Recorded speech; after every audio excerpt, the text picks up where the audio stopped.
Welcome to fandom Indian ফুটবলের update নিয়ে চলে এসেছি। আর কালকে ডার্বি, তো ডার্বির আগের দিনের ভিডিও কিন্তু আজকে। আর শুরুতেই তোমাদের বলে দিই, আজ সন্ধ্যে 7টা থেকে কিন্তু লাইভে আসবো, তোমরা সবাই জয়েনও করতে পারবে। ইস্ট বেঙ্গল ফোন সব ফ্যানরাই কিন্তু জয়েন করতে পারবে।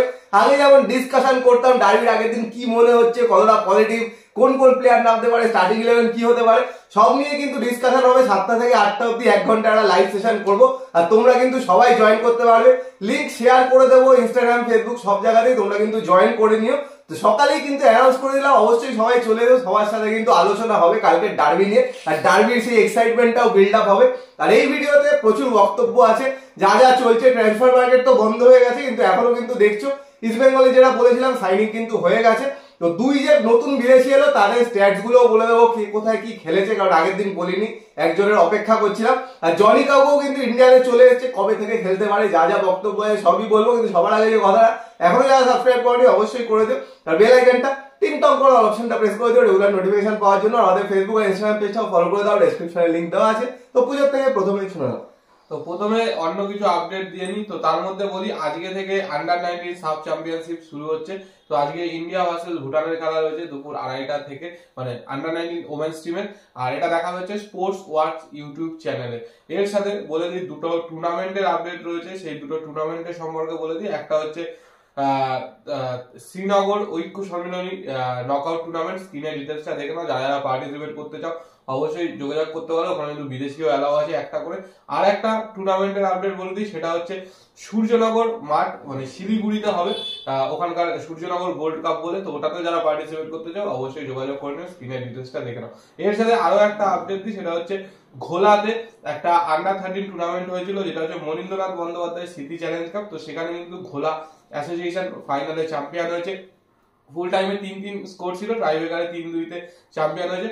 আর প্লেয়ার অফ দ্য টুর্নামেন্ট হয়েছিল প্রীতম পোদ্দার, বেস্ট গোলকিপার হয়েছে ফরিদ মোল্লা। এর সাথে বলে রাখি, হাইস্ট স্কোরার হয়েছে ফাজার আলম, এবং চ্যাম্পিয়ন হয়েছে ঘোলা অ্যাসোসিয়েশন, রানার আপ হয়েছে শিবকালী স্পোর্টিং ক্লাব। আর ফাইনালের ম্যান অফ দ্য ম্যাচ হচ্ছে লাকি রাজবংশী। তো এবার চলে আসি মেন কথা, যে দুজন প্লেয়ার এসছে, তো সেই দুজনের কথায়। তো দুজনকেই তো সাইন করে নিতে, তো সবাই হয়েছিল কবে সাইন হবে কবে সাইন হবে। তো কালকেই বলেছিলাম যে মোস্ট প্রবাবলি কালকেই হয়ে যেতে পারে।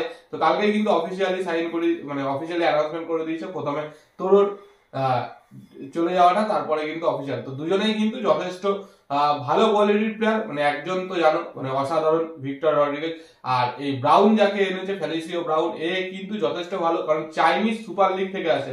চাইনিজ সুপার লিগের কোয়ালিটি কিন্তু আমাদের ইন্ডিয়ান লিগের তুলনায় অনেকটাই বেশি। তো সেই জায়গা থেকে কিন্তু যদি এখানে পারফর্ম করতে পারে, তো দুটোই কিন্তু ভালো সাইনিং বলা যায়। আর ফেলিসিও ব্রাউন ফোর্স এর ব্যাপারে একটু বলে দিই। ফেলিসিও ব্রাউন ফোর্স কিন্তু মেইনলি স্ট্রাইকারই খেলে, কিন্তু ফলস লাইন বা উইংেও কিন্তু খেলতে পারে। তো চাইনিজ সুপার লিগ থেকে আসছে। চাইনিজ সুপার লিগে কিন্তু লাস্ট দুটো সিজন কাটিয়েছে। লাস্ট সিজনে বলি 2023 যে সিজনটা, মানে যেটা অর্ধেক খেলে চলে এলো, এটা 21টা ম্যাচে কিন্তু 7টা গোল আছে। তার আগের সিজনে 30টা ম্যাচে 12টা গোল, একটা অ্যাসিস্ট আছে। মানে খুব হয়তো আহামরি স্ট্যাটস নয়, কিন্তু পুচে যেটা বললো, এখানে থেকে কিন্তু চাইনিজ সুপার লিগের কোয়ালিটি অনেকটাই হাই, কারণ অনেক প্লেয়ার কিন্তু খেলে, যথেষ্ট ভালো কোয়ালিটির প্লেয়ার কিন্তু ওখানে খেলে। আর তার আগে কিন্তু পোল্যান্ডে খেলতো, পোল্যান্ডের আগে খেলতো রাশিয়াতে। এইসব জায়গাতেই কিন্তু খেলে এসছে। এবার দেখা যাক ইন্ডিয়াতে এসে কেমন পারফর্ম করে, কারণ অনেক বড় প্লেয়ার দেখেছো যারা কিন্তু ইন্ডিয়াতে এসে পারফর্ম করতে পারেনি। আবার এমন কিছু প্লেয়ার যাদের বিএসএ কোনো স্ট্যাটসই নেই, মানে খেলেইনি ম্যাচ, 1 বছর ধরে বসে আছে, তারা এখানে এসে কিন্তু কাঁপিয়ে খেলে গেছে। তো সেটাই কিন্তু দেখার। তো ব্রাউনের দিকে কিন্তু নজর রাখতে হবে। আর ভিক্টর ভ্যাসকেজের ব্যাপারে বলে দিই, ভিক্টর ভ্যাসকেজ কিন্তু যথেষ্ট বড় একটা নাম, বার্সেলোনা থেকে ওঠা প্লেয়ার। তারপরে কিন্তু পুরো ইউরোপ কাঁপিয়ে অনেক জায়গায় কিন্তু খেলেছে। লাস্টে কিন্তু যেখানে খেলছিল সেটা হলো এমএলএস। এমএলএস এ কিন্তু মোটামুটি 5-6 বছর ধরে এমএলএস এ খেলছে।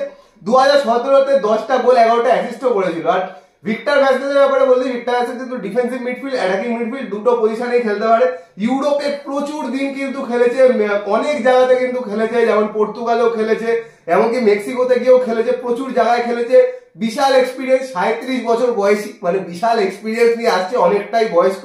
এবার দেখার বিষয়, যে কিন্তু যথেষ্ট বড় প্লেয়ার, সে এসে কেমন পারফর্ম করে। আরেকজন কিন্তু মানে যথেষ্ট বড় নাম নেই, সেও এসে কেমন পারফর্ম করে। তো দুজনের পারফরমেন্সের উপর কিন্তু ইস্ট বেঙ্গলের বাকি সিজনটা অনেকটাই ডিপেন্ড করছে। আর মোটামুটি অনেকে জিজ্ঞেস করছে যে ভিক্টর ভাস্কোয়েজ কবে আসবে। তো বলে রাখি, যা খবর আজকে রাত্রে বা কাল ভোরের দিকে কিন্তু ভিক্টর ভাস্কোয়েজের ইন্ডিয়াতে চলে আসার কথা। তো কালকে তো খেলবে না, তো হয়তো মাঠে থাকবে, খেলা দেখবে। আর ফোর্বস ব্রাউনেরও আসতে মোটামুটি আরো 2-3 দিন সময় লাগবে। তো মোটামুটি আশা করা যায় যে 3 তারিখের পর আবার 10 তারিখে ম্যাচ আছে, তো সেই ম্যাচটাতে দুজন বিদেশিকে কিন্তু অ্যাভেলেবেল পাবে। আর উল্টো দিকে মোহনবাগানে তো সেরকম ইনকামিং এর কোনো ব্যাপার নেই, শুধু এখন জনি কাউকোর ফিটনেসটা দেখবে। তো জনি কাউকো যদি পুরোপুরি ফিট থাকে, যদি হাওয়াজ যদি ওর পারফরমেন্সে খুশি হয়, তাহলে যেই 6 জন বিদেশি এই মুহূর্তে রয়েছে তাদের মধ্যে কাউকে একটা আনরেজিস্টার করে কিন্তু জনি কাউকে রেজিস্টার করা হতে পারে।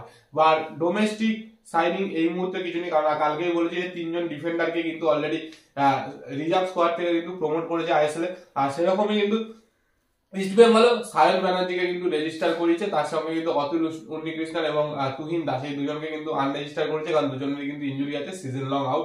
তো সেই জায়গায় কিন্তু সায়নকে অসাধারণ পারফরমেন্স সুপার কাপে, সেই জায়গা থেকে সায়নকে কিন্তু রেজিস্টার করিয়েছে। তো বুঝতেই পারছি এখন কিন্তু ইয়াং প্লেয়ারদের ওপর দুই বড় ক্লাবই ডিপেন্ড করছে। এক সময় কিন্তু যখন বিশাল মানে পুরো ইন্ডিয়া ডমিনেট করতো দুটো ক্লাব, তখন কিন্তু এরকম নিচের লেভেলের থেকে কিন্তু প্লেয়ার তুলে তুলে তাদেরকে স্টার বানানো হতো। তো সেই ট্রেন্ডটা হয়তো আবার ফিরে আসছে, তো দেখা যাক। এটা হলে কিন্তু খুবই ভালো হয়, কারণ অনেক ইয়াং প্লেয়ার আছে যারা কিন্তু চান্স পায় না, চান্স না পেয়ে কিন্তু আর মানে এই দুটো ক্লাবে জায়গা বানিয়ে নিতে পারে না। কিন্তু এইবার কিন্তু দেখছো রাজ বাস্করের মতো প্লেয়ার কিন্তু মোহনবাগানের হয়ে যথেষ্ট ভালো খেলেছিল। আর সায়ন ব্যানার্জিকে নিয়ে তো কথাই হবে না, কনফিডেন্টলি কিন্তু খেলে যাচ্ছে। তো দেখা যাক আর কিরকম স্কোয়াড হবে, কি হবে সেই সব নিয়ে তো রাতে ডিসকাশন হবেই। কিন্তু বলে দিই, সৌভিক চক্রবর্তী ইস্ট বেঙ্গলের কিন্তু থাকছে না এই ম্যাচে, ডিপেন্ডেবল যে প্লেয়ার একদম, কারণ 4টে ইয়েলো কার্ড আছে। তো এই ম্যাচটা কিন্তু ব্যান আছে, এই ম্যাচটা কিন্তু সৌভিক চক্রবর্তী মিস করবে। তার জায়গায় কে খেলবে সেটাই কিন্তু দেখার বিষয়, কারণ এই মুহূর্তে কিন্তু 4টে বিদেশি আছে, 4টে বিদেশি তো নিজেদের জায়গাতে খেলবে। সৌভিক চক্রবর্তীর জায়গায় কে খেলবে, কারণ একটাই অপশন আছে, অজয় ছেত্রী। অজয় ছেত্রী মিডফিল্ডার, অজয় ছেত্রী একমাত্র অপশন। এবার দেখার বিষয় যে অজয় ছেত্রীকে না খেলিয়ে ফরমেশন চেঞ্জ করে কি ডিপি সুয়েলকে খেলিয়ে দিতে পারে ওপরে, নাকি আবার কোনো একখানা সাইড ব্যাককে নিশু কুমারকে বা কাউকে আবার ডিফেন্সিভ মিডফিল্ডে খেলিয়ে দিতে পারে, এটাই কিন্তু দেখার বিষয়। তো তোমাদের কি মনে হচ্ছে সেই নিয়ে ইস্ট বেঙ্গল ফ্যান যারা আছো কমেন্ট বক্সে কিন্তু কমেন্ট করে জানিও। আর একদম শেষে টিকিট নিয়ে একটু বলে দিই, মোহনবাগানের পেজ থেকে কিন্তু অফিসিয়ালি জানিয়ে দিয়েছে টিকিট কিন্তু আজকেই লাস্ট দেওয়া হবে। তো যারা অনলাইন টিকিট কেটেছো তারা কিন্তু অনলাইন কালেকশন করে নাও, 5:30 অব্দি টাইম আছে। ইস্ট বেঙ্গলের অনলাইন গেট 1 আর মোহনবাগানের অনলাইন গেট 4 যুবভারতী।